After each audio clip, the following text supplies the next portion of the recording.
എല്ലാവർക്കും നമസ്കാരം. സഹകാരി റൈസ് പ്ലസിൻ്റെ മറ്റൊരു ക്ലാസ്സിലേക്ക് സ്വാഗതം. നമ്മളിന്ന് പഠിക്കാൻ പോകുന്ന വളരെ ഇൻട്രസ്റ്റിംഗ് ആയിട്ടുള്ള, വളരെ ഒരു ഡിഫറെൻ്റ് ആയിട്ടുള്ളൊരു ചാപ്റ്ററാണ്, ഒരു പാർട്ടാണ് ഡബിൾ അക്കൗണ്ട് സിസ്റ്റം. അപ്പോൾ പേര് തന്നെ ഉണ്ട്, ഒരു പ്രത്യേകതയുണ്ടല്ലേ, ഡബിൾ അക്കൗണ്ട്, രണ്ട് അക്കൗണ്ട്.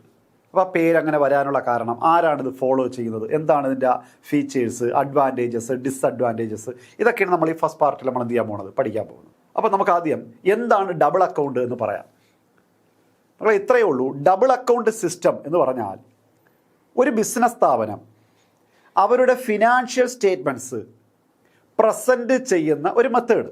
പക്ഷേ ആ ബിസിനസ് സ്ഥാപനത്തിന് കുറച്ച് പ്രത്യേകതകളുണ്ട്. എല്ലാത്തരം ബിസിനസ് സ്ഥാപനങ്ങളും അല്ല. പബ്ലിക് യൂട്ടിലിറ്റി അണ്ടർടേക്കിങ്സ്, പൊതുജനങ്ങൾക്ക് സേവനങ്ങൾ പ്രൊവൈഡ് ചെയ്യുന്ന ഏതെങ്കിലും ഒരു സ്ഥാപനം. ഇപ്പോൾ റെയിൽവേ ഒരു പബ്ലിക് യൂട്ടിലിറ്റി സ്ഥാപനമാണ്. ഇലക്ട്രിസിറ്റി, ഗ്യാസ്, വാട്ടർ സപ്ലൈ, ട്രാൻസ്വേസ് എന്ന് വെച്ചാൽ ട്രാൻസ്പോർട്ടേഷൻ, അങ്ങനെയുള്ള പൊതുജനങ്ങൾക്ക് സേവനം നൽകുന്ന, സാധനങ്ങൾ പ്രൊഡ്യൂസ് ചെയ്യുന്നതല്ല, സേവനം നൽകുന്ന, അങ്ങനെ പൊതുജനങ്ങൾക്ക് ഒരു പബ്ലിക് യൂട്ടിലിറ്റി അണ്ടർടേക്കിങ്സ് ആയിട്ടുള്ള railway, electricity, gas, water supply, tramways, that means transportation തുടങ്ങിയ സ്ഥാപനങ്ങളുടെ ഫിനാൻഷ്യൽ സ്റ്റേറ്റ്മെൻറ്റ്സ് പ്രിപ്പയർ ചെയ്യുകയും പ്രസൻറ്റ് ചെയ്യുകയും ചെയ്യുന്ന ഒരു സിസ്റ്റത്തെ വിളിക്കുന്ന പേരാണ് ഡബിൾ അക്കൗണ്ട് സിസ്റ്റം. നമുക്കിനി ആ സിസ്റ്റത്തിൻ്റെ പേര് വരാനുള്ള കാരണങ്ങളൊക്കെ പറയാം. അപ്പോൾ ഡബിൾ അക്കൗണ്ട് സിസ്റ്റത്തിൻ്റെ മീനിങ് മനസ്സിലായല്ലോ. It is A method of presenting the annual financial statements of public utility undertakings such as railway, electricity, gas, water supply, transways, etc. മക്കളെ, ഈ സ്ഥാപനങ്ങളുടെയൊക്കെ പ്രത്യേകത എന്താണ്?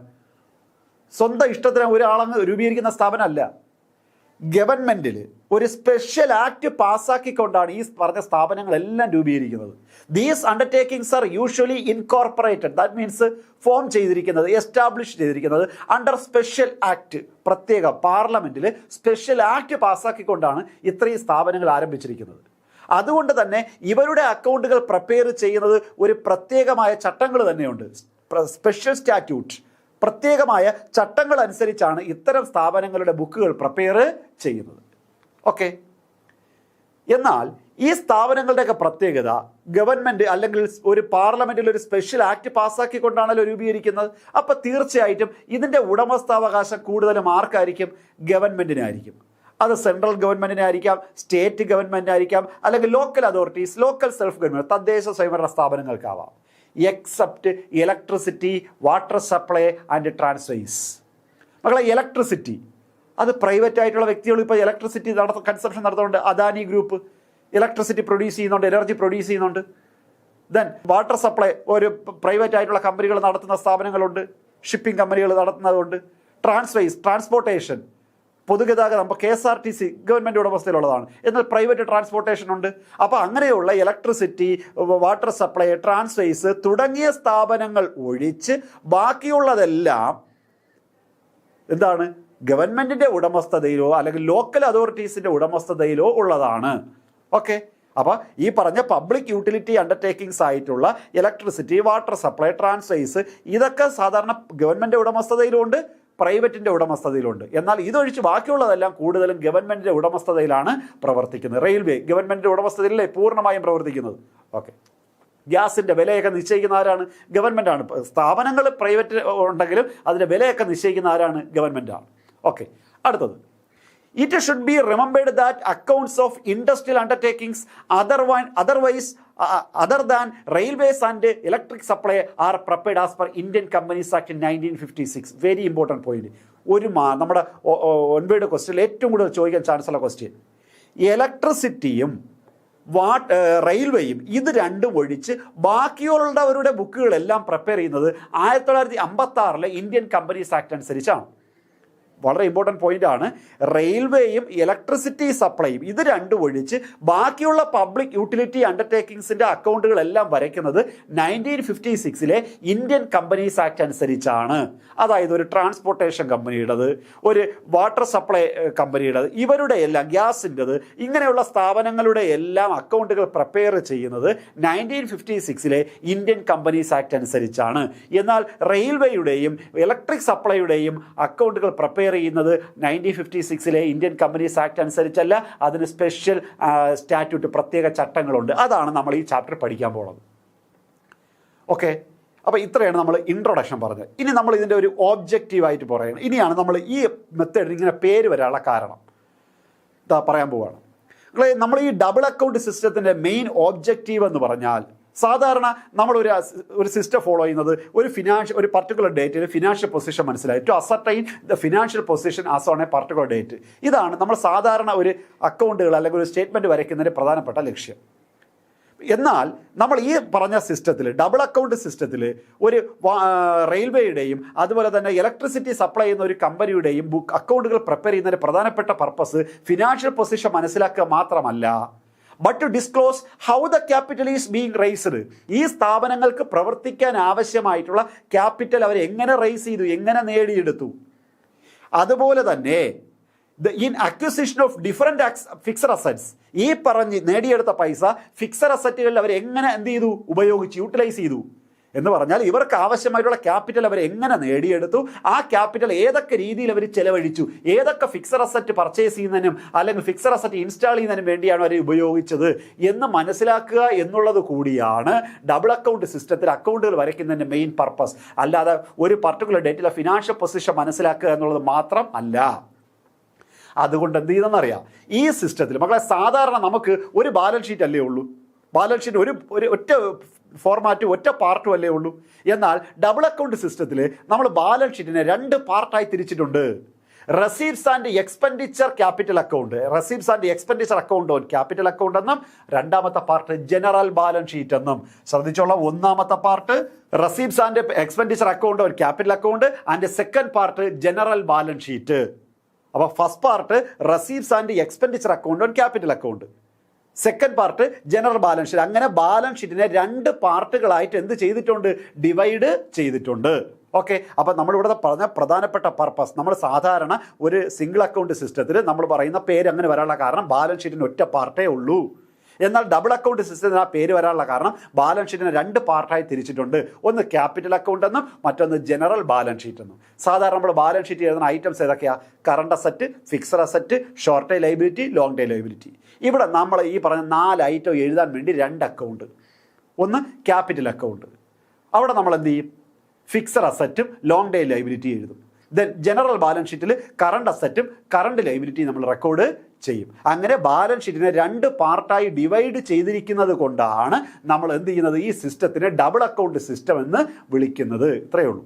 അപ്പോൾ ഡബിൾ അക്കൗണ്ട് സിസ്റ്റത്തിൻ്റെ മെയിൻ പർപ്പസ് എന്ത് എന്ന് ചോദിച്ചാൽ, ഒരു പർട്ടിക്കുലർ ഡേറ്റിലെ ഫിനാൻഷ്യൽ പൊസിഷൻ മനസ്സിലാക്കുക മാത്രമല്ല, നമുക്ക് ഈ സ്ഥാപനം നടത്തുന്നതിന് ആവശ്യമായിട്ടുള്ള ക്യാപിറ്റൽ എങ്ങനെ റേസ് ചെയ്തു, എങ്ങനെ നേടിയെടുത്തു, മാത്രമല്ല ഈ പൈസ എന്തിനെല്ലാം കാര്യങ്ങൾക്ക് വിനിയോഗിച്ചു, എന്തെല്ലാം ഫിക്സഡ് അസറ്റ് പർച്ചേസ് ചെയ്യുന്നതിനും ആ ഫിക്സഡ് അസറ്റുകൾ അക്വിസിഷൻ ചെയ്യുന്നതിന് വേണ്ടിയും യൂട്ടിലൈസ് ചെയ്തു എന്ന് മനസ്സിലാക്കുക കൂടിയാണ് ഈ ഡബിൾ അക്കൗണ്ട് സിസ്റ്റത്തിൻ്റെ മെയിൻ പർപ്പസ്. അടുത്ത നമ്മൾ പറഞ്ഞത് ഇതിനങ്ങനെ പേര് വരാനുള്ള കാരണം, ഇവിടെ നമ്മൾ ബാലൻസ് ഷീറ്റിനെ 2 പാർട്ടായി തിരിക്കുന്നു. ഒന്ന് receipts and expenditure account on capital account, അല്ലെങ്കിൽ ക്യാപിറ്റൽ അക്കൗണ്ട്, അല്ലെങ്കിൽ റെസീപ്റ്റ്സ് ആൻഡ് എക്സ്പെൻഡിച്ചർ അക്കൗണ്ട് എന്നൊരു പേര് പറയാം. രണ്ടാമത്തെ ജനറൽ ബാലൻസ് ഷീറ്റ്, അതിൽ ഫിക്സഡ് അസറ്റും ലോങ് ടൈം ലയബിലിറ്റീസും നമ്മൾ ക്യാപിറ്റൽ അക്കൗണ്ടിലും അല്ലെങ്കിൽ റെസീപ്റ്റ്സ് ആൻഡ് എക്സ്പെൻഡിച്ചർ അക്കൗണ്ടിലും, ദെൻ കറണ്ട് അസറ്റും കറണ്ട് ലയബിലിറ്റിയും നമ്മൾ ഇവിടെ എഴുതും ജനറൽ ബാലൻസ് ഷീറ്റിലും റെക്കോർഡ് ചെയ്യും. ഓക്കെ ആണല്ലോ. അടുത്ത നമ്മൾ പഠിക്കുന്നത് what are the main features of double account system. Double account സിസ്റ്റത്തിൻ്റെ സവിശേഷതകൾ എന്തെല്ലാം? മക്കളെ നമ്മൾ പറഞ്ഞു, പബ്ലിക് യൂട്ടിലിറ്റി അണ്ടർടേക്കിങ്സ് ആണ് എന്ത് ചെയ്യുന്നത്, ഇത് ചെയ്യുന്നത്. ഈ സിസ്റ്റം അവർ ഫോളോ ചെയ്യാനുള്ള കാരണം എന്ന് വെച്ചാൽ ഇവർക്ക് കുറച്ച് ക്യാപിറ്റൽ മതിയാണ്. ഇപ്പോൾ ഒരു റെയിൽവേ ആയാലും ഇലക്ട്രിസിറ്റി സപ്ലൈ പ്രൊവൈഡ് ചെയ്യുന്ന ഒരു കമ്പനി ആയാലും അവർക്ക് പ്രവർത്തിക്കണമെങ്കിൽ ഹ്യൂജ് ക്യാപിറ്റൽ വേണം. അപ്പോൾ public utility undertakings needs large amount of capital which is invested in the acquisition of fixed asset. ഈ ഫിക്സഡ് അസറ്റ് പർച്ചേസ് ചെയ്യണം അല്ലെങ്കിൽ ഫിക്സഡ് അസറ്റിലേക്ക് ഇൻവെസ്റ്റ് ചെയ്യണമെങ്കിൽ ഹ്യൂജ് എമൗണ്ട് ഓഫ് ക്യാപിറ്റൽ വേണം. അതുകൊണ്ട് ഫിക്സഡ് അസറ്റും fixed liability, current asset, current liability ഇതിനൊക്കെ separate ആയിട്ട് ഡീൽ ചെയ്യേണ്ടി വരും. ഒരു നോർമൽ ബിസിനസ്സിനെ പോലെ, ഒരു നോർമൽ ഒരു ഓർഗനൈസേഷനെ പോലെ നമുക്കിതിനെ ട്രീറ്റ് ചെയ്യാൻ കഴിയില്ല. ഇവർക്ക് ഫിക്സഡ് അസറ്റുകളിലേക്ക് പൈസ ഇൻവെസ്റ്റ് ചെയ്യണമെങ്കിൽ ഹ്യൂജ് എമൗണ്ട് ഓഫ് ക്യാപിറ്റൽ വേണം. സോ അവർ അസറ്റുകളെ fixed asset, current asset, long time liability, short time liability അങ്ങനെ പല ഐറ്റംസ് ആയിട്ട് സെപ്പറേറ്റ് ആണ് അതിനെ ഡീല് ചെയ്യുന്നത്. എങ്കിലേ നമുക്ക് കറക്റ്റായിട്ട് അതിനെ അണ്ടർസ്റ്റാൻഡ് ചെയ്യാൻ പറ്റൂ. ഫിക്സഡ് അസറ്റും ലോങ് ടൈം ലയബിലിറ്റീസ് നമ്മൾ റെക്കോർഡ് ചെയ്യുന്നത് ബാലൻസ് ഷീറ്റിലെ ഒന്നാമത്തെ പാർട്ട് ഏത്, receipts and expenditure on capital account. Then current അസറ്റും കറണ്ട് ലൈബിലിറ്റിയും നമ്മൾ എവിടെ റെക്കോർഡ് ചെയ്യും? General balance sheet. ഓക്കെ, നമ്മൾ നേരത്തെ പറഞ്ഞതാണ്. അടുത്തത് നമ്മൾ ഇപ്പോൾ ബാലൻസ് ഷീറ്റിൻ്റെ പാർട്ടാണ് പറഞ്ഞത്. അടുത്ത ഒരു സ്ഥാപനം സാധാരണ വരയ്ക്കുന്ന അക്കൗണ്ട് ഏതാ? Profit and loss account. മക്കളെ, ഇവിടെ പ്രോഫിറ്റ് ആൻഡ് ലോസ് അക്കൗണ്ട് വരയ്ക്കുന്നതിന് വരെ വരയ്ക്കുന്ന അക്കൗണ്ട് റവന്യൂ അക്കൗണ്ട്. ഇനി ഒരു പാർട്ണർഷിപ്പ് സ്ഥാപനം ഒരു കമ്പനിയിലാണെങ്കിൽ ആ കിട്ടുന്ന ലാഭം എന്ത് ചെയ്യണം? വീതിച്ചു കൊടുക്കണ്ടേ? അതിന് വരയ്ക്കുന്ന അക്കൗണ്ട് ഏതാ? Profit and loss appropriation account ആണല്ലോ. ഇവിടെ നമ്മൾ അതിന് പകരം വരയ്ക്കുന്ന അക്കൗണ്ട് നെറ്റ് റവന്യൂ അക്കൗണ്ട്. അപ്പോൾ പ്രോഫിറ്റ് ആൻഡ് ലോസ് അക്കൗണ്ടിന്റെ സ്ഥാനത്ത് റവന്യൂ അക്കൗണ്ടും പ്രോഫിറ്റ് ആൻഡ് ലോസ് അപ്രോപ്രിയേഷൻ അക്കൗണ്ടിന്റെ സ്ഥാനത്ത് നെറ്റ് റവന്യൂ അക്കൗണ്ട് നമ്മൾ പ്രിപ്പയർ ചെയ്യും. അപ്പോൾ ഇവിടെ മൊത്തം എത്ര അക്കൗണ്ടുകൾ വരയ്ക്കുന്നു എന്ന് ചോദിച്ചാൽ 4. പ്രോഫിറ്റ് ആൻഡ് ലോസ് അക്കൗണ്ടിന് പകരം revenue account, profit and loss appropriation അക്കൗണ്ടിന് പകരം നെറ്റ് റവന്യൂ അക്കൗണ്ട്. അടുത്തത് ബാലൻസ് ഷീറ്റിനെ 2 പാർട്ടായി തിരിച്ചു. ക്യാപിറ്റൽ അക്കൗണ്ട് അല്ലെങ്കിൽ receipts and expenditure on capital account, then general balance sheet. അതിൽ ഫിക്സഡ് അസറ്റും ലോങ് ഡേ ലൈബിലിറ്റി എവിടെ എഴുതും? ക്യാപിറ്റൽ അക്കൗണ്ട് അല്ലെങ്കിൽ receipts and expenditure on capital അക്കൗണ്ടിൽ എഴുതും. കറണ്ട് അസറ്റും കറണ്ട് ലൈബിലിറ്റി എവിടെ എഴുതും? ജനറൽ ബാലൻസ് ഷീറ്റിൽ റെക്കോർഡ് ചെയ്യും. ഓക്കെ, അപ്പോൾ ആ സവിശേഷത 2 സവിശേഷത നമ്മൾ പഠിച്ചു. അടുത്ത 3, normally no adjustment of assets is made in the capital account. നമ്മളെ ശ്രദ്ധിച്ചോ, നമ്മൾ സാധാരണ ബാലൻസ് ഷീറ്റ് വരയ്ക്കുമ്പോഴേ ഒരു അസറ്റ് എഴുതുകയാണേ, മെഷീനറി. അതിനെന്ത് സംഭവിച്ചു? ഡിപ്രീസിയേഷൻ. നമ്മൾ സാധാരണ എന്ത് എഴുതും? മെഷീനറിയുടെ വില അകത്തെഴുതി അതിൽ നിന്ന് ഡിപ്രീസിയേഷൻ കുറച്ചെഴുതും. ഇങ്ങനെയല്ലേ ചെയ്യണത്? ആണല്ലോ. എന്നാൽ ഇവിടെ no adjustment of assets is made in the capital account. ഏതെങ്കിലും ഒരു അസറ്റിന് ഡിപ്രീസിയേഷൻ സംഭവിച്ചാൽ അത് അവിടെ നമ്മൾ ക്യാപിറ്റൽ അക്കൗണ്ട് റെക്കോർഡ് ചെയ്യൂല. അതിനെ സെപ്പറേറ്റ് ട്രീറ്റ് ചെയ്യും. അത് എങ്ങനെയാണെന്ന് പറയാം. അപ്പോൾ അസറ്റുകൾക്ക് ഏതെങ്കിലും എന്ത് സംഭവിച്ചാൽ, അഡ്ജസ്റ്റ്മെന്റ് സംഭവിച്ചാൽ അത് ക്യാപിറ്റൽ അക്കൗണ്ടിൽ റെക്കോർഡ് ചെയ്യില്ല. പകരം നമ്മൾ എന്ത് ചെയ്യും? ഡിപ്രീസിയേഷൻ വന്നാൽ എന്ത് ചെയ്യും നോക്കാം. Depreciation is not deducted from the asset concerned. ഏതെങ്കിലും ഒരു അസറ്റിന് ഡിപ്രീസിയേഷൻ വന്നാൽ ആ അസറ്റിൽ നിന്ന് സാധാരണ കുറയ്ക്കുകയല്ലേ ചെയ്യണം. ഇവിടെ കുറയ്ക്കില്ല. ഇപ്പോൾ എക്സാമ്പിൾ, നമ്മുടെ മെഷീനറിയുടെ വില 5 ലക്ഷം രൂപയാണ്. അതിന് 50,000 രൂപ ഡിപ്രീസിയേഷൻ സംഭവിച്ചെങ്കിൽ അസറ്റ് സൈഡിൽ സാധാരണ നമ്മൾ ചെയ്യുന്നത് മെഷീനറി എന്ന് എഴുതി അകത്ത് 5 ലക്ഷം എഴുതി അതിൽ നിന്ന് ഡിപ്രീസിയേഷൻ 50,000 കുറച്ച് 4,50,000 വെളിയിൽ എഴുതും. എന്നാൽ ഡബിൾ അക്കൗണ്ട് സിസ്റ്റത്തിൻ്റെ പ്രത്യേകത എന്ന് പറഞ്ഞാൽ നമ്മൾ അസറ്റിൻ്റെ വില, മെഷീനറിയുടെ വില 5 ലക്ഷം ആണെങ്കിൽ 5 ലക്ഷവും നമ്മൾ എമൗണ്ട് കോളത്തിൽ കാണിക്കും. എന്നിട്ട് ഈ 50,000 ഡിപ്രീസിയേഷൻ അല്ലേ, അതൊരു ലൈബിലിറ്റി ആയിട്ട് കൺസിഡർ ചെയ്ത് അതൊരു ഫണ്ട് ഐറ്റം ആയിട്ട് കൺസിഡർ ചെയ്ത് എവിടെ എഴുതും? ഓപ്പോസിറ്റ് സൈഡിൽ കൊണ്ടുവന്ന് എഴുതും. മക്കളൊരു ക്യാപിറ്റൽ അക്കൗണ്ടിന് 2 സൈഡ്, മനസ്സിലായില്ലേ? നമ്മൾ സാധാരണ ഒരു balance sheet 2 side, asset side liability side എന്ന് പറയൂലേ, അതുപോലെ ഇവിടെയും 2 സൈഡ്. അസറ്റ് സൈഡിൽ അസറ്റ് കാണിക്കും, ലൈബിലിറ്റി സൈഡിൽ ഡിപ്രീസിയേഷൻ്റെ ഫണ്ട് കാണിക്കും. എന്ന് പറഞ്ഞാൽ 50, അതിനൊരു സെപ്പറേറ്റ് ഫണ്ട് അക്കൗണ്ട് ആയിട്ട് കൺസിഡർ ചെയ്യും. അല്ലാതെ നേരിട്ട് അസറ്റ് സൈഡിൽ അസറ്റ് എമൗണ്ട് എന്ത് ചെയ്യൂല? കുറയ്ക്കൂല. സാധാരണ ബാലൻസ് ഷീറ്റ് നമ്മൾ കുറച്ചല്ലേ ചെയ്യണം. ഇവിടെ അങ്ങനെയല്ല. അസറ്റിൻ്റെ ഒറിജിനൽ കോസ്റ്റ് എത്രയാണോ അതിൻ്റെ ഒറിജിനൽ കോസ്റ്റ് അത് തന്നെ നമ്മൾ എമൗണ്ട് കോളത്തിൽ കാണിക്കുന്നു. എന്നിട്ട് അതിനുണ്ടായ ഡിപ്രീസിയേഷൻ ഒരു സെപ്പറേറ്റ് ഫണ്ട് അക്കൗണ്ടിലോട്ട് മാറ്റി അത് ലൈബിലിറ്റി സൈഡിൽ നമ്മൾ കാണിക്കും. ഇങ്ങനെയാണ് നമ്മൾ എന്ത് ചെയ്യുന്ന അസറ്റുകൾ ട്രീറ്റ് ചെയ്യുന്ന. അതുകൊണ്ട് അസറ്റുകൾക്ക് എന്തെങ്കിലും അഡ്ജസ്റ്റ്മെന്റ് ഉണ്ടായാൽ അത് ക്യാപിറ്റൽ അക്കൗണ്ടിൽ റെക്കോർഡ് ചെയ്യില്ല. ഇനി നമ്മൾ സെപ്പറേറ്റ് ആയിട്ടുള്ള റിസർവ് ഫണ്ട് കാര്യങ്ങളുണ്ട്. Sinking fund, depreciation fund, general reserve, capital reserve, then revenue അല്ലെങ്കിൽ നെറ്റ് റവന്യൂ അക്കൗണ്ടിൽ വരുന്ന ബാലൻസ്, ഇങ്ങനെയുള്ള കുറേ റിസർവ് ആയിട്ടുള്ള ഫണ്ട് ആയിട്ടുള്ള ഐറ്റംസ് ഉണ്ട്. Investment fluctuation fund, sinking fund, അങ്ങനെയുള്ള കുറേ ഫണ്ട് ഐറ്റംസ് ഉണ്ട്. ഇങ്ങനെയുള്ള ഫണ്ട് ഐറ്റംസ് എല്ലാം നമ്മൾ എവിടെ കാണിക്കും? ജനറൽ ബാലൻസ് ഷീറ്റിൻ്റെ ലൈബിലിറ്റി സൈഡിൽ കാണിക്കും. ശ്രദ്ധിക്കേണ്ട പോയിന്റാണ്. ഞാൻ നേരത്തെ പറഞ്ഞു മക്കളെ, ഒരു എക്സാമ്പിൾ നമ്മൾ പറഞ്ഞു. ഒരു സ്ഥാപനത്തിൽ, നമ്മുടെ സ്ഥാപനത്തിൽ മെഷീനറി ഉണ്ട് 5 ലക്ഷം രൂപ. അതിന് 50,000 രൂപ ഡിപ്രീസിയേഷൻ സംഭവിച്ചു. സാധാരണ ബാലൻസ് ഷീറ്റ് വരയ്ക്കുമ്പോൾ നമ്മൾ എന്താ ചെയ്യുന്നത്? ബാലൻസ് ഷീറ്റിൻ്റെ അസറ്റ് സൈഡിൽ മെഷീനറി എത്ര? 5 ലക്ഷം അകത്ത്, ലെസ് ഡിപ്രീസിയേഷൻ 50,000 കുറച്ച് 4,50,000 ഇങ്ങനെയല്ലേ എഴുതുന്നത്. എന്നാൽ ഇവിടെ ഡബിൾ അക്കൗണ്ട് സിസ്റ്റത്തിൽ മെഷീനറിയുടെ വില 5 ലക്ഷം തന്നെ നമ്മൾ കാണിക്കും എമൗണ്ട് കോളത്തിൽ. അവിടെ ഡിപ്രീസിയേഷൻ കാണിച്ചില്ല. എന്നിട്ട് സെപ്പറേറ്റ് ഒരു 50,000 ഡിപ്രീസിയേഷൻ സംഭവിച്ചല്ലോ, അതിനൊരു സെപ്പറേറ്റ് അക്കൗണ്ട് ഉണ്ടാക്കി അതിലോട്ട് മാറ്റി. ആ അക്കൗണ്ടിൻ്റെ പേര് ഡിപ്രീസിയേഷൻ ഫണ്ട്. അത് ജനറൽ ബാലൻസ് ഷീറ്റിൻ്റെ ലൈബിലിറ്റി സൈഡിൽ കൊണ്ടുവന്ന് കാണിക്കും. ഓക്കെ, അപ്പോൾ sinking fund, depreciation fund, general reserve, capital reserve, അങ്ങനെയുള്ള ഐറ്റംസ് എല്ലാം നമ്മൾ എന്ത് ചെയ്യും? ജനറൽ ബാലൻസ് ഷീറ്റിൻ്റെ ലൈബിലിറ്റി സൈഡിലാണ് റെക്കോർഡ് ചെയ്യുന്നത്. അല്ലാതെ നമ്മൾ ക്യാപിറ്റൽ അക്കൗണ്ടിൽ ഈ പറഞ്ഞ അസറ്റുകൾക്കുള്ള അഡ്ജസ്റ്റ്മെൻറ്റുകളൊന്നും റെക്കോർഡ് ചെയ്യില്ല. അടുത്ത സവിശേഷത, discount and premiums are permanently treated as capital item. എന്താണ് ഡിസ്കൗണ്ട് ആൻഡ് പ്രീമിയം? മക്കളെ, നമ്മളെ കമ്പനി, നമ്മളെ റെയിൽവേ ആവട്ടെ, ഇലക്ട്രിക് സപ്ലൈ കമ്പനി ആവട്ടെ, നമ്മൾ ഷെയറുകൾ ഇഷ്യൂ ചെയ്യുമ്പോൾ ചിലപ്പോൾ പ്രീമിയത്തിൽ ഇഷ്യൂ ചെയ്യും. എന്താ പ്രീമിയത്തിൽ ഇഷ്യൂ ചെയ്യുക? യഥാർത്ഥ വിലയെക്കാളും കൂടിയ വിലയ്ക്ക് ഷെയറുകൾ ഇഷ്യൂ ചെയ്യും. അതിനെ വിളിക്കുന്ന പേരാണ് ഇഷ്യൂ ഷെയർസ് അറ്റ് പ്രീമിയം. അങ്ങനെ പ്രീമിയത്തിലൂടെ കിട്ടുന്ന പൈസ ആയാലും അല്ലെങ്കിൽ ഷെയർ ഇഷ്യൂ ചെയ്യുമ്പോൾ ഡിസ്കൗണ്ട് കൊടുത്തിട്ടാണ് നമ്മൾ ഷെയറുകൾ ഇഷ്യൂ ചെയ്യുന്നതെങ്കിലും അത് ക്യാപിറ്റൽ ഐറ്റം ആയിട്ടാണ് കൺസിഡർ ചെയ്യുന്നത്. അതുകൊണ്ട് അത് ക്യാപിറ്റൽ അക്കൗണ്ടിലാണ് റെക്കോർഡ് ചെയ്യുന്നത്. അപ്പോൾ discount and premiums are permanently treated as capital item. ഷെയറുകളും ഡിബഞ്ചറുകളും ഇഷ്യൂ ചെയ്യുമ്പോൾ പ്രീമിയത്തിലോ ഡിസ്കൗണ്ടിലോ ആണ് ഇഷ്യൂ ചെയ്യുന്നതെങ്കിൽ അത് ക്യാപിറ്റൽ ഐറ്റം ആയിട്ട് കൺസിഡർ ചെയ്ത് അത് ക്യാപിറ്റൽ അക്കൗണ്ടിൽ നമ്മൾ റെക്കോർഡ് ചെയ്യും. ഇനി നമ്മൾ ഡിബഞ്ചറുകൾ, ഷെയർ, ഇതൊക്കെ ലോൺ ക്യാപിറ്റൽ എന്ന് പറഞ്ഞാൽ ഡിബഞ്ചർ എന്ന് പറഞ്ഞാൽ ലോൺ ക്യാപിറ്റലാണ്. എന്താ ലോൺ ക്യാപിറ്റൽ? നമ്മൾ കടപ്പത്രമാണ്. ഡിബഞ്ചർ ഇഷ്യൂ ചെയ്ത് പൈസ വാങ്ങിയാണ്, അത് നമുക്ക് കടത്തിന് വാങ്ങിയ പൈസയാണ്, ബോറോവുഡ് ഫണ്ടാണ്. ഇനി ഷെയർ, സ്റ്റോക്ക്, അതായത് ഷെയർ ഹോൾഡേഴ്സിൻ്റെ നമ്മൾ പൈസ വാങ്ങുന്നു. ഇത് രണ്ട് ക്യാപിറ്റൽ ഐറ്റം ആയിട്ടാണ് കൺസിഡർ ചെയ്യുന്നത്. അപ്പോൾ ഏത് ക്യാപിറ്റൽ ഐറ്റം എന്ന് പറഞ്ഞതാണ് ഫിക്സഡ് ഐറ്റമാണ്. അപ്പോൾ എവിടെയായിരിക്കും വരുന്നത്?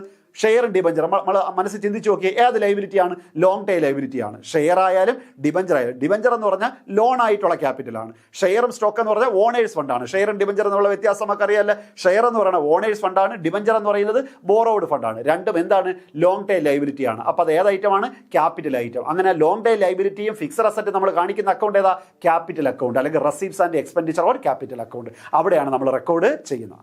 എന്നാൽ ഈ പറഞ്ഞ ഡിബഞ്ചർ നമ്മൾ ഇഷ്യൂ ചെയ്തല്ലോ, അതായത് കടപ്പത്രം ഇഷ്യൂ ചെയ്ത് നമ്മൾ ലോൺ എടുത്തു, ഡിബഞ്ചർ എടുത്തു, അത് ബോറോവുഡ് ഫണ്ടാണല്ലോ. അപ്പോൾ അത് നമ്മൾ പലിശ കൊടുക്കണ്ടേ? അപ്പോൾ ഇൻട്രസ്റ്റ് ഓൺ ലോൺ, ബാങ്കിൽ നിന്നോ മറ്റേതെങ്കിലും ഫിനാൻഷ്യൽ ഇൻസ്റ്റിറ്റ്യൂഷനിൽ നിന്ന് ലോൺ എടുത്തു, ഡിബഞ്ചർ ഇഷ്യൂ ചെയ്തു, ഇതിനൊക്കെ നമ്മൾ എന്ത് കൊടുക്കണം? ഇൻട്രസ്റ്റ് കൊടുക്കണം. ഇത് നമ്മൾ ചാർജ് ചെയ്യുന്നത് നെറ്റ് റവന്യൂ അക്കൗണ്ടിലാണ്. മക്കളെ, ഈ പറഞ്ഞ ഇൻട്രസ്റ്റ് കൊടുക്കുന്നത് ഒരു അപ്രോപ്രിയേഷൻ ഐറ്റം ആയിട്ടാണ് കൺസിഡർ ചെയ്യുന്നത്. Interest paid on loan and interest paid on debenture, ഇത് രണ്ടും അപ്രോപ്രിയേഷൻ ഓഫ് പ്രോഫിറ്റ് ആണ്, ലാഭത്തിൽ നിന്ന് കൊടുക്കേണ്ടതാണ്. അതുകൊണ്ട് പ്രോഫിറ്റ് ആ ലോസ് അപ്രോപ്രിയേഷന് പകരം വരയ്ക്കുന്ന അക്കൗണ്ട് ഏതാണെന്ന് നമ്മൾ പറഞ്ഞു?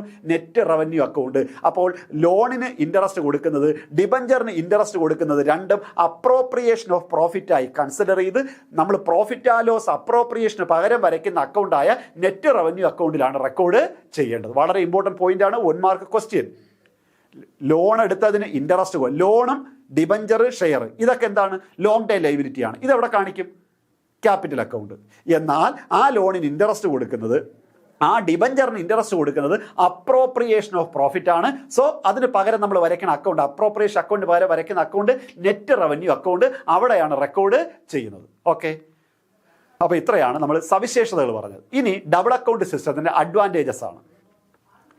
അപ്പോൾ മക്കളെ, ഈ സിസ്റ്റത്തിൻ്റെ പ്രത്യേകത, ഡിപ്രീസിയേഷൻ എന്ന് പറഞ്ഞൊരു ഐറ്റം ഉണ്ടായാൽ, ഡിപ്രീസിയേഷൻ ഉണ്ടായാൽ അത് ക്യാപിറ്റൽ അക്കൗണ്ടിൽ അസറ്റ് നിന്ന് കുറച്ചല്ല എഴുതണം, അതിനെ ഒരു സെപ്പറേറ്റ് ഫണ്ട് ഉണ്ടാക്കി അതിലോട്ട് മാറ്റും. എന്നിട്ട് ഈ ഫണ്ടിലോട്ട് മാറ്റുന്ന പൈസ നമ്മൾ ഏതെങ്കിലും ഒരു ഔട്ട്സൈഡ് സെക്യൂരിറ്റികളിൽ ഇൻവെസ്റ്റ് ചെയ്യും. എന്ന് വെച്ചാൽ എന്താണെന്ന് പറയാം, ശ്രദ്ധിച്ചിരുന്നു. നമുക്കറിയാം, നമ്മളൊരു മെഷീനറി മേടിച്ചു 5 ലക്ഷം രൂപയ്ക്ക്. അപ്പോൾ നമ്മളെ മനസ്സിൽ വരികയാണ്, ഇത് 5 വർഷമേ നമുക്ക് ഉപയോഗിക്കാൻ പറ്റൂ. അപ്പോൾ 5 വർഷം കഴിയുമ്പോൾ ഈ മെഷീനറി മാറ്റി നമുക്കൊരു പുതിയ മെഷീനറി റീപ്ലേസ് ചെയ്യണം. ഇത് നമുക്ക് മനസ്സിലുണ്ട്.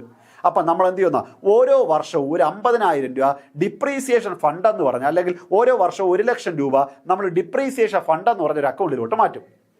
അപ്പോൾ അങ്ങനെ ഓരോ വർഷവും 1 ലക്ഷം മാറ്റുമ്പോഴേ 5 വർഷമായപ്പോൾ 5 ലക്ഷം രൂപ ആയില്ലേ? അപ്പോൾ 5 വർഷം കഴിയുമ്പോൾ നമുക്ക് ഈ പൈസ കൊണ്ടുവന്നൊരു പുതിയ മെഷീനറി മേടിച്ചുകൂടെ? അപ്പോൾ അതുകൊണ്ട് നമ്മളെ ബിസിനസ് സ്ഥാപനങ്ങൾ എന്ത് ചെയ്യുമെന്ന് അറിയാമോ? ഓരോ വർഷവും 1 ലക്ഷം രൂപ ഒരു സെപ്പറേറ്റ് ഫണ്ട് ഉണ്ടാക്കി അതിലോട്ട് മാറ്റും. ഈ മാറ്റിവെച്ച പൈസ ഏതെങ്കിലും ഔട്ട്സൈഡ് സെക്യൂരിറ്റികളിൽ എന്ത് ചെയ്യും? ഇൻവെസ്റ്റ് ചെയ്യും. അപ്പോൾ എന്ത് കിട്ടും? പലിശ കിട്ടും. മനസ്സിലായ? ഇതിനെ വിളിക്കുന്ന പേരാണ് ഡിപ്രീസിയേഷൻ ഫണ്ട് ഇൻവെസ്റ്റ്മെന്റ്, അല്ലെങ്കിൽ സിങ്കിങ് ഫണ്ട് ഇൻവെസ്റ്റ്മെന്റ് എന്നൊക്കെ നമ്മൾ പഠിച്ചില്ലേ? ഒരു അസറ്റ് റീപ്ലേസ് ചെയ്യുന്നതിന് വേണ്ടിയോ ഒരു ലൈബിലിറ്റി റെഡീം ചെയ്യുന്നതിന് വേണ്ടിയോ ക്രിയേറ്റ് ചെയ്യുന്ന ഫണ്ടിനെ വിളിക്കുന്ന പേരാണ് സിങ്കിങ് ഫണ്ട്. അപ്പോൾ ഇവിടെ അസറ്റ് റീപ്ലേസ് ചെയ്യാൻ ആയതുകൊണ്ട് അതിൻ്റെ പേര് നമ്മൾ എന്തെന്ന് പറ്റി? ഡിപ്രീസിയേഷൻ ഫണ്ട് എന്നാക്കി. അപ്പോൾ ഇത് ഔട്ട്സൈഡ് സെക്യൂരിറ്റികൾ ഇൻവെസ്റ്റ് ചെയ്യുന്നത് കൊണ്ട് it helps to replace an asset without affecting the liquid resources. നമ്മളെ കയ്യിരിക്കുന്ന ക്യാഷിനെ അഫക്റ്റ് ചെയ്യാതെ തന്നെ നമുക്ക് ആ കാലയളവ് കഴിയുമ്പോൾ ആ അസറ്റിനെ റീപ്ലേസ് ചെയ്യാൻ കഴിയും. മക്കളെ, മനസ്സിലായ? നമ്മൾ അസറ്റിൻ്റെ ഡിപ്രീസിയേഷൻ നമ്മളൊരു സെപ്പറേറ്റ് ഫണ്ട് ഉണ്ടാക്കി അതിലോട്ട് മാറ്റി ആ ഫണ്ട് നമ്മൾ ഏതെങ്കിലും ഒരു ഔട്ട്സൈഡ് സെക്യൂരിറ്റികളിൽ ഇൻവെസ്റ്റ് ചെയ്ത് കഴിഞ്ഞാൽ ആ നിശ്ചിത കാലയളവ് കഴിയുമ്പോൾ ആ ഫണ്ട് എടുത്തുകൊണ്ട് പോയി നമുക്ക് പുതിയ അസറ്റ് പർച്ചേസ് ചെയ്യാം. ദാറ്റ് മീൻസ് നിലവിലെ അസറ്റ് റീപ്ലേസ് ചെയ്യാം. അതിന് നിലവിലുള്ള ക്യാഷിനെ അഫക്റ്റ് ചെയ്യില്ല. അതായത് ബിസിനസ്സിലെ ഡ്രോയറിന്ന് പൈസ എടുത്തുകൊണ്ട് പോയി നമ്മൾ അസറ്റ് പുതിയത് വാങ്ങേണ്ട ആവശ്യം ഇല്ല. അപ്പോൾ അതാണ് ഒന്നാമത്തെ അഡ്വാൻറ്റേജസ്. 2, നമ്മൾ അല്ലാതെ 2 അക്കൗണ്ട് വരയ്ക്കുമെന്ന് പറഞ്ഞു. ഏതൊക്കെയാണ് നോക്കുക? റവന്യൂ അക്കൗണ്ട്, നെറ്റ് റവന്യൂ അക്കൗണ്ടും. റവന്യൂ അക്കൗണ്ട് വരയ്ക്കണം ഏതുപോലെ എന്ന് പറഞ്ഞു? പ്രോഫിറ്റ് ആൻഡ് ലോസ് അക്കൗണ്ട് പോലെ. അപ്പോൾ ഇവിടെ revenue account represents the operating activities which expresses the operating result of the undertaking while the extents items are recorded on net revenue account which expresses the real operational result. ശ്രദ്ധിച്ചിരിക്കണം. അപ്പോൾ 2 account, profit and loss അക്കൗണ്ടും profit and loss appropriation അക്കൗണ്ടും. Profit and loss account വരയ്ക്കുമ്പോൾ നമുക്ക് എന്ത് കിട്ടും? Net profit ആണോ net loss, അതല്ലേ ബിസിനസിൻ്റെ യഥാർത്ഥ പ്രോഫിറ്റ്. അതുപോലെ പ്രോഫിറ്റ് ആൻഡ് ലോസ് അക്കൗണ്ടിന് പകരം വരയ്ക്കുന്ന അക്കൗണ്ടാണ് റവന്യൂ അക്കൗണ്ട്. ആ റവന്യൂ അക്കൗണ്ടിലൂടെ നമുക്ക് എന്ത് കിട്ടും? ഓപ്പറേറ്റിംഗ് പ്രോഫിറ്റ് കിട്ടും, അല്ലെങ്കിൽ ഓപ്പറേറ്റിംഗ് റിസൾട്ട് കിട്ടും. അപ്പോൾ ഒരു ഇലക്ട്രിസിറ്റി, ഒരു റെയിൽവേ സ്ഥാപനങ്ങളുടെ ഓപ്പറേറ്റിംഗ് റിസൾട്ട് കണ്ടുപിടിക്കാൻ വേണ്ടി വരയ്ക്കുന്ന അക്കൗണ്ട് ഏത് റവന്യൂ അക്കൗണ്ട് ആണല്ലോ. അപ്പോൾ അതിലെടുക്കുന്നത് റവന്യൂ ആയിട്ടുള്ള എക്സ്പെൻസും റവന്യൂ ആയിട്ടുള്ള ഇൻകവും അതെടുത്തുകൊണ്ട് റവന്യൂ അക്കൗണ്ട് വരച്ചാൽ നമുക്ക് എന്ത് കിട്ടും? റവന്യൂ റിസൾട്ട്, ഓപ്പറേറ്റിംഗ് റിസൾട്ട് കിട്ടും. അത് ഒന്നുകിൽ പ്രോഫിറ്റ് ആവാം അല്ലെങ്കിൽ ലോസ് ആവാം. ഇനി ഇതിൽ ഓപ്പറേറ്റിങ്ങുമായി ബന്ധപ്പെട്ട അല്ലാത്ത ഇൻകവും എക്സ്പെൻസും ഉണ്ടാവും. അതാണ് മക്കളെ ഞാൻ നേരത്തെ പറഞ്ഞ ഇൻട്രസ്റ്റ് ഓൺ ലോൺ. നമ്മൾ ലോൺ എടുത്തു, അതിന് പലിശ കൊടുക്കുന്നു. ഇത് ഓപ്പറേറ്റിംഗ് ആക്ടിവിറ്റി ആണോ? ഒരു ബിസിനസ്സിൻ്റെ യഥാർത്ഥ ആക്ടിവിറ്റിയാണ് ഓപ്പറേറ്റിംഗ് ആക്ടിവിറ്റി. ഇപ്പം സഹകാരി എന്ന സ്ഥാപനം എഡ്യൂക്കേഷൻ ഇൻസ്റ്റിറ്റ്യൂഷൻ നടത്തുകയാണ്. നിങ്ങൾ ഇവിടെ ഫീസ് അടയ്ക്കുന്നത് ഇവിടുത്തെ ഓപ്പറേറ്റിംഗ് ഇൻകമാണ്. ഇവിടെ ഞാൻ ഉൾപ്പെടുന്ന അധ്യാപകർക്ക് ശമ്പളം കൊടുക്കുന്നത് ഓപ്പറേറ്റിംഗ് എക്സ്പെൻസ് ആണ്. ഇതെവിടെ എടുക്കും എന്ന് ചോദിച്ചാൽ നമ്മളൊരു എക്സാമ്പിൾ പറഞ്ഞാൽ റവന്യൂ അക്കൗണ്ടിൽ എടുക്കും. എന്നാൽ സഹകാരി ഈ ബിൽഡിംഗ് നടത്താൻ വേണ്ടി ബാങ്കിൽ നിന്ന് ഒരു 5 ലക്ഷം രൂപ ലോൺ എടുത്തു, അതിന് പലിശ കൊടുക്കുന്നു. അത് ഓപ്പറേറ്റിംഗ് ആക്ടിവിറ്റി അല്ല, അല്ലെങ്കിൽ അതൊരു ഓപ്പറേറ്റിംഗ് എക്സ്പെൻസ് അല്ല. അപ്പോൾ അതുകൊണ്ട് അതെടുക്കാനുള്ള അക്കൗണ്ടാണ് നെറ്റ് റവന്യൂ അക്കൗണ്ട്. അപ്പോൾ നിങ്ങൾ ഇത്ര പഠിക്കുക, ഓപ്പറേറ്റിംഗ് ആക്ടിവിറ്റീസ്, ഓപ്പറേറ്റിംഗ് ഇൻകവും ഓപ്പറേറ്റിംഗ് എക്സ്പെൻസും റെക്കോർഡ് ചെയ്യാനുള്ള അക്കൗണ്ട് റവന്യൂ അക്കൗണ്ട്. അപ്പോൾ റവന്യൂ അക്കൗണ്ട് വരയ്ക്കുമ്പോൾ നമുക്ക് എന്ത് കിട്ടും? ഓപ്പറേറ്റിംഗ് റിസൾട്ട് കിട്ടും. അതുമായി ബന്ധപ്പെട്ട അല്ലാത്ത നോൺ ഓപ്പറേറ്റിംഗ് ആയിട്ടുള്ള ഇൻകോ എക്സ്പെൻസ് റെക്കോർഡ് ചെയ്യുന്ന ബുക്കാണ് അല്ലെങ്കിൽ അക്കൗണ്ടാണ് നെറ്റ് റവന്യൂ അക്കൗണ്ട്. ഓക്കെ, അടുത്ത advantages. The capital account helps us to understand the sources of capital. നമ്മൾ തുടക്കത്തിൽ പറഞ്ഞു നോക്കളെ, നമ്മൾ ഈ ഡബിൾ അക്കൗണ്ട് സിസ്റ്റത്തിൻ്റെ മെയിൻ പർപ്പസ് എന്താ?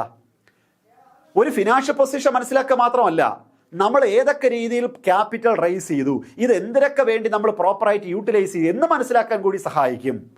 അതുകൊണ്ട് long day liability, short day liability, fixed asset, current asset, ഇതിനെ സെപ്പറേറ്റ് ഡീൽ ചെയ്യണം നമ്മൾ പഠിച്ചു. അപ്പോൾ ഈ ക്യാപിറ്റൽ അക്കൗണ്ട്, ഇവിടെ നമ്മൾ ബാലൻസ് ഷീറ്റ് 2 പാർട്ടുണ്ട്, ക്യാപിറ്റൽ അക്കൗണ്ടും ജനറൽ ബാലൻസ് ഷീറ്റും. ഈ ക്യാപിറ്റൽ അക്കൗണ്ടിലൂടെ നമുക്ക് എന്ത് മനസ്സിലാക്കാൻ പറ്റും?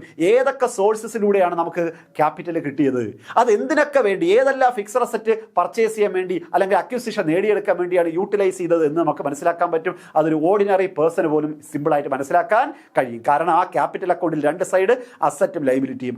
അസറ്റ് സൈഡിൽ ഏത് മാത്രമേ ഉള്ളൂ മക്കളെ? Fixed asset. ലൈബിലിറ്റി സൈഡിൽ ഏത് മാത്രം? ലോങ് ടൈം ലൈബിലിറ്റി, അതായത് ഷെയർ, ലോണ്, ഡിവഞ്ചർ, ഇങ്ങനെയുള്ള ലോങ് ടൈം ലൈബിലിറ്റി. അപ്പോൾ ഏതൊക്കെ രീതിയിൽ നമുക്ക് ക്യാപിറ്റൽ കിട്ടിയെന്നും അത് എങ്ങനെയെല്ലാം നമ്മൾ യൂട്ടിലൈസ് ചെയ്ത്, ഏതൊക്കെ ഫിക്സഡ് അസറ്റ് പർച്ചേസ് ചെയ്യാൻ വേണ്ടിയാണ് യൂട്ടിലൈസ് ചെയ്തതെന്ന് നമുക്ക് ക്യാപിറ്റൽ അക്കൗണ്ടിലൂടെ മനസ്സിലാക്കാൻ പറ്റും. അതൊരു ഓർഡിനറി പേഴ്സണ് പോലും സിമ്പിളായിട്ട് അണ്ടർസ്റ്റാൻഡ് ചെയ്യാൻ കഴിയും.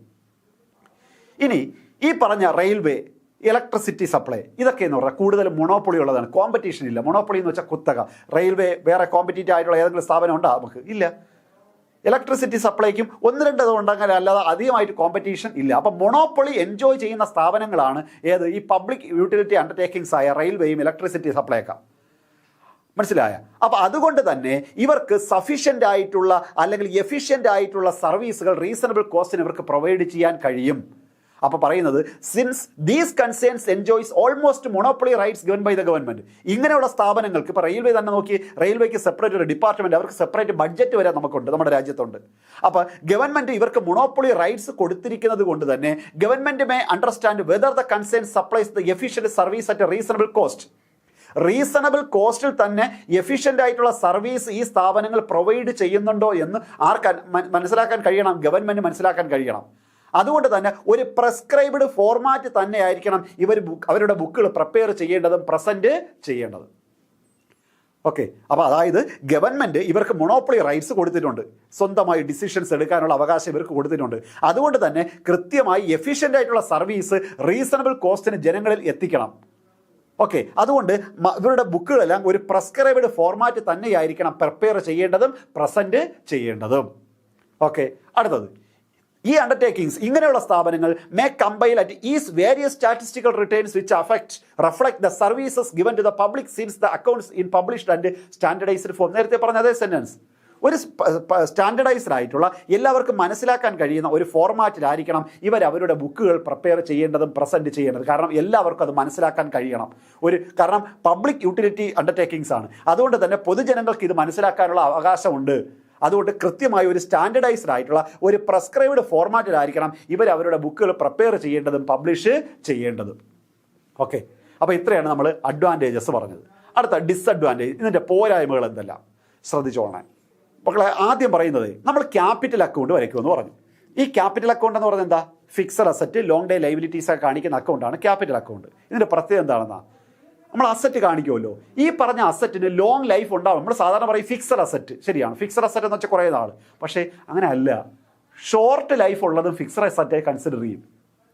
മക്കളെ നമ്മൾ പറഞ്ഞത് electricity supply company, meter, mains, നമ്മളെ വീടുകളിലൊക്കെ മീറ്റർ ബോർഡൊക്കെ വയ്ക്കൂലേ, ട്രാൻസ്ഫോമർ, ഇതൊക്കെ കുറേ കാലം നിലനിൽക്കുന്നതാണെങ്കിലും എപ്പോൾ വേണോ ഇതിനെന്ത് ചെയ്യാം, നഷ്ടങ്ങളുണ്ടാവാം. ട്രാൻസ്ഫോമർ അടിച്ചു പോവാം, മീറ്റർ അടിച്ചു പോവാം, ഇങ്ങനെയൊക്കെ സംഭവിച്ചുകൂടെ? അപ്പോൾ ഇതിന് ഒരു ലോങ് പീരീഡ് തന്നെ ഉണ്ടാവുമെന്ന് ഉറപ്പിച്ച് പറയാൻ പറ്റില്ല. ഷോർട്ടായിട്ടുള്ള ലൈഫുള്ള അസറ്റുകളും ഇവിടെയുണ്ട്. മനസ്സിലായില്ലേ? These assets appear in the account at their scrap value though these are shown at a higher value. അപ്പോൾ ഇതിന് ഉപയോഗിക്കും തോറും ഇതിൻ്റെ സ്ക്രാപ്പ് വാല്യൂ ഉണ്ടായിക്കൊണ്ടിരിക്കുകയല്ലേ, വാല്യൂ കുറഞ്ഞുകൊണ്ടിരിക്കുകയല്ലേ? പക്ഷേ നമ്മൾ പറഞ്ഞില്ലേ മക്കളെ, അസറ്റുകൾക്ക് എന്തെങ്കിലും ഡിപ്രീസിയേഷൻ ഉണ്ടായാൽ അത് അതിൽ കാണിക്കില്ല, ഒറിജിനൽ വിലയിൽ തന്നെ കാണിക്കും. അപ്പോൾ സ്ക്രാപ്പ് വാല്യൂ ഉണ്ട്, ഡിപ്രീസിയേഷൻ വന്നാൽ പോലും അസറ്റുകൾ കാണിക്കുന്ന അതിൻ്റെ ഉയർന്ന വിലയിലാണ് അവിടെ കാണിക്കുന്നത്. അതൊരു പോരായ്മയാണ്. അപ്പോൾ കറക്റ്റ് ആയിട്ടുള്ള പൊസിഷൻ നമുക്ക് മനസ്സിലാക്കാൻ പറ്റുമോ? ഇല്ല. Since all assets are record at cost and not a written down value, നമ്മളിപ്പോൾ പറഞ്ഞ പോലെയാണ്, അസറ്റുകളെല്ലാം റെക്കോർഡ് ചെയ്യുന്നത് കോസ്റ്റ് വാല്യൂവിലാണ്, അല്ലാതെ ഇപ്പോഴത്തെ റിട്ടേൺ ഡൗൺ വാല്യൂവിലല്ല. അതുകൊണ്ട് ബാലൻസ് ഷീറ്റിലൂടെ ഒരിക്കലും നമ്മുടെ സ്ഥാപനത്തിൻ്റെ റിയൽ പൊസിഷൻ നമുക്ക് മനസ്സിലാക്കാൻ കഴിയില്ല. അടുത്ത capital account includes the items like preliminary expenses. Capital അക്കൗണ്ടിൽ എന്തുണ്ട്? Preliminary expense. പ്രിലിമിനറി എക്സ്പെൻസ് എന്ന് വെച്ചാൽ ഒരു ബിസിനസ് തുടങ്ങുന്നതിന് ആവശ്യമായിട്ടുള്ള പ്രാരംഭ ചെലവുകളെയാണ് പ്രിലിമിനറി എക്സ്പെൻസസ് എന്ന് പറയുന്നത്. ഇത് നമ്മൾ ഏതിൻ്റെ ഭാഗമാണ്? സിംഗിൾ അക്കൗണ്ടിൻ്റെ ഭാഗമാണ്. അതുപോലെ ഡബിൾ അക്കൗണ്ടിൽ നമ്മൾ പ്രിലിമിനറി എക്സ്പെൻസസ് എവിടെ ഉൾപ്പെടുത്തും? ക്യാപിറ്റൽ അക്കൗണ്ടിൽ ഉൾപ്പെടുത്തും. Capital account includes the items like preliminary expenses which are also considered in single account system. Single account സിസ്റ്റത്തിൽ കൺസിഡർ ചെയ്യുന്നത് പോലെ തന്നെ പ്രിലിമിനറി എക്സ്പെൻസ്, ഒരു ബിസിനസ് തുടങ്ങുന്നതിന് ആവശ്യമായ പ്രാരംഭ ചെലവുകൾ നമ്മൾ കൺസിഡർ ചെയ്യും. ഇത് പ്രിലിമിനറി എക്സ്പെൻസസ് റെക്കോർഡ് ചെയ്യുന്ന അക്കൗണ്ട് ഏത്? Very important question. Preliminary expenses നമ്മളൊരു പെർമനന്റ് നേച്ചറായി, ഒരു ക്യാപിറ്റൽ നേച്ചറായിട്ട് കൺസിഡർ ചെയ്ത് എവിടെയാണ് എഴുതുന്നത്? Capital account. നമ്മൾ ഫോർമാറ്റ് പഠിക്കുമ്പോൾ നിങ്ങൾക്കത് മനസ്സിലാവും. പോയിന്റ് പഠിച്ചു വയ്ക്കുക. പ്രിലിമിനറി എക്സ്പെൻസസ് റെക്കോർഡ് ചെയ്യുന്ന ഡബിൾ അക്കൗണ്ടിൻ്റെ പാർട്ട് ഏത് എന്ന് ചോദിച്ചാൽ ക്യാപിറ്റൽ അക്കൗണ്ട്. അടുത്തത്, it is not always possible to understand the accounting statements and forms by the ordinary people. നമ്മൾ പറഞ്ഞു ഇത് 1956 കമ്പനീസ് ആക്ട് അനുസരിച്ചുള്ള ഫോർമാറ്റിലല്ല, ഇതിന് സ്പെഷ്യൽ ആയിട്ടുള്ള സ്റ്റാറ്റ്യൂട്ട്, ചട്ടങ്ങളുണ്ട്. ആ ചട്ടങ്ങൾ അനുസരിച്ചാണ് ഇത് അക്കൗണ്ടുകൾ വരയ്ക്കുന്നത്. അപ്പോൾ അതുകൊണ്ട് തന്നെ ഓർഡിനറി പീപ്പിളിന് ഈ അക്കൗണ്ടുകളെല്ലാം നോക്കി ഇതിൻ്റെ യഥാർത്ഥ പൊസിഷൻ ചിലപ്പോൾ മനസ്സിലാക്കാൻ പറ്റണമെന്നില്ല. ഇതിന് അവരേതായ ചില ഫോർമാറ്റുകളുണ്ട്. ആ ഫോർമാറ്റ് അനുസരിച്ച് നമ്മൾ പറയും ഗ്യാപ്പ് എന്നൊക്കെ പറഞ്ഞ് ജനറലി അക്സെപ്റ്റ് അക്കൗണ്ടിംഗ്, ഈ ഗ്യാപ്പിലെ റൂൾസ് ആൻഡ് റെഗുലേഷൻ അനുസരിച്ചല്ല ഈ സ്ഥാപനങ്ങൾ പ്രവർത്തിക്കുന്നത്. അവർക്ക് അവരുടേതായ ചില ചട്ടങ്ങളുണ്ട്. ആ ചട്ടങ്ങൾ അനുസരിച്ചാണ് അവർ ബുക്കുകൾ പ്രിപ്പയർ ചെയ്യുന്നതും പ്രസൻറ്റ് ചെയ്യുന്നതും. അതുകൊണ്ട് തന്നെ ഇതിൻ്റെ എല്ലാ കാര്യങ്ങളും, എല്ലാ account, capital account, general balance sheet, revenue account, net revenue account, ഈ പറഞ്ഞ ബുക്കുകളെല്ലാം ഒരു ഓർഡിനറി പീപ്പിളിന് എളുപ്പത്തിൽ മനസ്സിലാക്കാൻ കഴിയണമെന്ന് ഇല്ല. In order to replace an asset for improved means, അതായത് നമുക്കൊരു അസറ്റ് റീപ്ലേസ് ചെയ്യണം, അല്ലെങ്കിൽ ഉള്ള അസറ്റിനെ ഇംപ്രൂവ് ചെയ്യണം. ഇംപ്രൂവ് ചെയ്യണമെങ്കിൽ ചിലപ്പോൾ അതിൻ്റെ പാർട്ടുകൾ നമുക്ക് എന്ത് ചെയ്യേണ്ടി വരും? മാറ്റി വയ്ക്കേണ്ടി വരും. അപ്പോൾ it may not always be possible to determine exactly the amount of revenue expenditure items which should be charged. അങ്ങനെ ആ അസറ്റ് റീപ്ലേസ് ചെയ്യാൻ, അല്ലെങ്കിൽ ആ അസറ്റിനെ ഒന്ന് ഇംപ്രൂവ് ചെയ്യാൻ ചിലപ്പോൾ ചില റിപ്പയറും കാര്യങ്ങളൊക്കെ ചെയ്യേണ്ടി വരും. അപ്പോൾ എത്ര രൂപ ചിലവ് വരുമെന്ന് നമുക്ക് മുൻകൂട്ടി പ്രെഡിക്റ്റ് ചെയ്യാൻ പറ്റൂല. മകളെ ഇപ്പോൾ എക്സാമ്പിൾ, ഒരു ഭൂമി ഉലുക്കം ഉണ്ടായി, അല്ലെങ്കിൽ ഫ്ലഡ് ഉണ്ടായി, ഇങ്ങനെയൊക്കെ സംഭവിച്ചു, നമുക്ക് ഇലക്ട്രിസിറ്റിയൊക്കെ ഡൗൺ ആവൂലേ? ഈ സമയത്ത് ഇത് പുനർക്രമീകരിച്ച് വരണ്ടേ? അതിന് കുറേ പൈസ ആവൂലേ? അത് എത്രയാവും നമുക്ക് മുൻകൂട്ടി ഒന്ന് പ്രെഡിക്റ്റ് ചെയ്യാൻ പറ്റുമോ? ഇല്ല.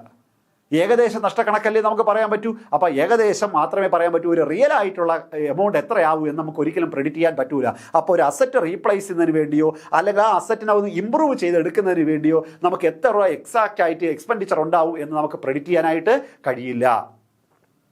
ഇനി ഈ പറഞ്ഞ അസറ്റുകൾക്കെല്ലാം റിപ്പയർ, നമ്മൾ റെയിൽവേ റിപ്പയേഴ്സ് റിന്യൂവലും ഉണ്ടാവും. ഇലക്ട്രിസിറ്റി ആയിട്ടുള്ള നമ്മൾ ചിലപ്പോൾ പോസ്റ്റ് മാറ്റിയിടേണ്ടി വരും, അല്ലെങ്കിൽ ട്രാൻസ്ഫോമറുകൾ, ചിലപ്പോൾ ഇപ്പോൾ റോഡ് വികസിപ്പിക്കുന്ന ആ സമയത്ത് നമുക്ക് ട്രാൻസ്ഫോമറുകൾ എന്ത് ചെയ്യേണ്ടി വരും? മാറ്റി സ്ഥാപിക്കേണ്ടി വരും. ഇങ്ങനെയൊക്കെ വരും. അപ്പോൾ റിപ്പയറുകളും റിന്യൂവലുകളും വരും. അങ്ങനെ വരുമ്പോൾ എന്ത് ചെയ്യുന്നു? Profit of the undertaking particularly on that year when no expenditure of repairs and renewal is incurred. That is why, in order to overcome this difficulty, some undertakings may even separate account. അതായത് ചില സ്ഥാപനങ്ങൾ ഈ പറഞ്ഞ railway അതുപോലെ തന്നെ നമ്മളെ electricity supply കമ്പനികൾ separate ഒരു അക്കൗണ്ട് ഉണ്ടാക്കും. Repair and renewal reserve account ഉണ്ടാക്കി ഇതിനാവശ്യമായിട്ടുള്ള പൈസയെല്ലാം ഇതിലോട്ട് മാറ്റും. മനസ്സിലായില്ലേ? അപ്പോൾ റിപ്പയേഴ്സിനും റിന്യൂവൽസിനും വേണ്ടി നമുക്ക് വരുന്ന ചിലവുകൾ നമ്മൾ എന്ത് ചെയ്യുന്നു, ആ സെയിം ഇയറിൽ തന്നെ നമ്മൾ പ്രോഫിറ്റ് ആൻഡ് ലോസ് അക്കൗണ്ടിൽ പകരം ഇവിടെ നമ്മൾ വരയ്ക്കുന്ന അക്കൗണ്ട് റവന്യൂ അക്കൗണ്ട് അതിലോട്ട് ചാർജ് ചെയ്യുന്നു. അപ്പോൾ ആ ചാർജ് ചെയ്യുന്നതിന് വേണ്ടി ഇത് ഏതെന്ന് പൈസ എടുക്കും, സെപ്പറേറ്റ് ഒരു അക്കൗണ്ട് ഉണ്ടാക്കും. നേരത്തെ നമ്മൾ പറഞ്ഞില്ലേ ഡിപ്രീസിയേഷന് വേണ്ടി സെപ്പറേറ്റ് ഒരു അക്കൗണ്ട് ഉണ്ടാക്കും, ഡിപ്രീസിയേഷൻ ഫണ്ട് അക്കൗണ്ട്. അതുപോലെ റിപ്പയറിനും റിന്യൂവലിനും വേണ്ടി സെപ്പറേറ്റ് ഒരു അക്കൗണ്ട് ഉണ്ടാക്കി അതിലോട്ട് നമ്മൾ പൈസ മാറ്റും. എന്നിട്ട് ആ പൈസ എടുത്താണ് റിപ്പയറും റിന്യൂവലും നമ്മൾ ചെയ്യുന്നത്. മനസ്സിലായ? അപ്പോൾ അങ്ങനെ വരുമ്പോൾ അത് പ്രോഫിറ്റ് ആ ലോസ് അക്കൗണ്ടിനെ അഫക്റ്റ് ചെയ്യില്ല. പക്ഷേ അത് അഫക്റ്റ് ചെയ്യാതിരുന്നാൽ എത്ര രൂപ റിപ്പയറിന് റിന്യൂവലും ആയി എന്ന് നമുക്ക് ഐഡൻറ്റിഫൈ ചെയ്യാൻ പറ്റില്ല. അങ്ങനൊരു പോരായ്മയുണ്ട്. അപ്പോൾ സെപ്പറേറ്റ് അക്കൗണ്ട് ഉണ്ടാക്കി റിപ്പയർ റിന്യൂവൽ എന്ന് പറഞ്ഞാൽ സെപ്പറേറ്റ് അക്കൗണ്ട് ഉണ്ടാക്കി അതിൽ നിന്ന് റിപ്പയർ റിന്യൂവലും ചെയ്യുന്നത് കൊണ്ട് നമുക്കിത് revenue account, profit and loss account പകരം വരയ്ക്കുന്ന അക്കൗണ്ടാണ് റവന്യൂ അക്കൗണ്ട്. അതിൽ നമ്മൾ കാണിക്കുന്നില്ല. സോ അത് പ്രോഫിറ്റിനെ എന്തുമാത്രം അഫക്റ്റ് ചെയ്യുമെന്ന് നമുക്ക് മനസ്സിലാക്കാൻ കഴിയില്ല. A proper distinction between revenue and capital expenditure is not possible. ഇപ്പോഴത്തെ ഏറ്റവും വലിയൊരു പോരായ്മയാണ്. ഏത് ഐറ്റമാണ് ക്യാപിറ്റൽ എക്സ്പെൻഡിച്ചർ, ഏത് ഐറ്റമാണ് റവന്യൂ എക്സ്പെൻഡിച്ചർ എന്ന് ഐഡൻറ്റിഫൈ ചെയ്യുക എന്ന് വെച്ചാൽ വളരെ പാടാണ്. എന്താ ക്യാപിറ്റൽ എക്സ്പെൻഡിച്ചർ, റവന്യൂ എക്സ്പെൻഡിച്ചറും ആവർത്തിച്ച് വരുന്ന ചിലവാണ് revenue expenditure. That means short term ബെനിഫിറ്റിന് വേണ്ടി ചിലവഴിക്കുന്ന പൈസ റവന്യൂ എക്സ്പെൻഡിച്ചർ, ലോങ് ടേം ബെനിഫിറ്റിന് വേണ്ടി ചിലവഴിക്കുന്ന പൈസ ക്യാപിറ്റൽ എക്സ്പെൻഡിച്ചർ. അപ്പോൾ ഒരു ഐറ്റം കണ്ടാൽ അത് റവന്യൂ എക്സ്പെൻഡിച്ചർ ആണോ ക്യാപിറ്റൽ എക്സ്പെൻഡിച്ചർ ആണോ എന്ന് ഐഡൻറ്റിഫൈ ചെയ്യുക എന്ന് പറഞ്ഞാൽ വളരെ ഡിഫിക്കൽട്ട് ആയിട്ടുള്ളൊരു കാര്യമാണ് ഡബിൾ അക്കൗണ്ട് സിസ്റ്റത്തിൽ. ഓക്കെ, അപ്പോൾ എത്രയാണ് നമ്മൾ ഫസ്റ്റ് പാർട്ടിൽ പഠിക്കുന്നത്. അപ്പോൾ നമ്മൾ പഠിച്ചത് ഡബിൾ അക്കൗണ്ട് സിസ്റ്റത്തിൻ്റെ ഒരു കൺസെപ്റ്റാണ്. നമ്മൾ ഇൻട്രൊഡക്ഷൻ സ്റ്റേജാണ് പറഞ്ഞത്. ഇതിന് അങ്ങനെ ഒരു പേര് വരാനുള്ള കാരണം ഇതിൻ്റെ ഫീച്ചേഴ്സ്, അതിൻ്റെ അഡ്വാൻറ്റേജസ്, ഡിസഡ്വാൻറ്റേജ്. മക്കളെ ഇത്രയും കൺസെപ്റ്റായിട്ട് നിങ്ങൾ പഠിച്ചു വയ്ക്കുക. പബ്ലിക് യൂട്ടിലിറ്റി അണ്ടർടേക്കിങ്സ് ആണ് ഡബിൾ അക്കൗണ്ട് സിസ്റ്റം ഫോളോ ചെയ്യുന്നത്. അതിൽ റെയിൽവേയും ദെൻ ഇലക്ട്രിസിറ്റി സപ്ലൈ ഒഴിച്ച് ബാക്കിയുള്ളവരെല്ലാം 1956 ഇന്ത്യൻ കമ്പനീസ് ആക്ട് ഫോളോ ചെയ്യുന്നുണ്ട്. എന്നാൽ റെയിൽവേയും ദെൻ ഇലക്ട്രിസിറ്റി സപ്ലൈയും സെപ്പറേറ്റ് ആയിട്ടുള്ള സ്റ്റാറ്റ്യൂട്ട്, സെപ്പറേറ്റ് ചട്ടങ്ങൾ അനുസരിച്ചാണ് അവരുടെ സ്ഥാപനം പ്രവർത്തിപ്പിക്കുന്നത്. ഈ സിസ്റ്റത്തിന് ഡബിൾ അക്കൗണ്ട് സിസ്റ്റം എന്ന് ഒരു പേര് വരാനുള്ള കാരണം ഇവിടെ ബാലൻസ് ഷീറ്റ് 2 പാർട്ടായി തിരിച്ചിട്ടുണ്ട്. ക്യാപിറ്റൽ അക്കൗണ്ട് എന്നും ജനറൽ ബാലൻസ് ഷീറ്റ് എന്നും. അതിൽ ഫിക്സഡ് അസറ്റും ലോങ് ടൈം ലൈബിലിറ്റി എവിടെ എടുക്കും? ക്യാപിറ്റൽ അക്കൗണ്ടിലും കറണ്ട് അസറ്റും കറണ്ട് ലൈബിലിറ്റിയും ജനറൽ ബാലൻസ് ഷീറ്റിലും എടുക്കും. ഇവിടെ നമ്മൾ മൊത്തം വരയ്ക്കുന്ന അക്കൗണ്ടുകൾ 4 അക്കൗണ്ട്. ആദ്യം റവന്യൂ അക്കൗണ്ട്, ഏതിന് പകരം? പ്രോഫിറ്റ് ആൻഡ് ലോസ് അക്കൗണ്ടിന് പകരം. അടുത്ത നെറ്റ് റവന്യൂ അക്കൗണ്ട്, ഏതിന് പകരം? പ്രോഫിറ്റ് ആൻഡ് ലോസ് അപ്രോപ്രിയേഷൻ അക്കൗണ്ടിന് പകരം. അടുത്തത് ബാലൻസ് ഷീറ്റ്. ബാലൻസ് ഷീറ്റിൻ്റെ 2 പാർട്ടായി ക്യാപിറ്റൽ അക്കൗണ്ടും ജനറൽ ബാലൻസ് ഷീറ്റും. ഇനി നമ്മളതിൻ്റെ ഫോർമാറ്റ് പഠിക്കുമ്പോൾ നിങ്ങൾക്ക് കുറച്ചുകൂടെ എഫക്റ്റീവായിട്ട് ക്ലിയർ ആവും. ഇത്രയാണ് നമുക്ക് ഇൻട്രൊഡക്ഷൻ സ്റ്റേജ് ആയിട്ട് നിങ്ങൾ മനസ്സിലാക്കി വെച്ചേക്കേണ്ടത്. Okay, thank you.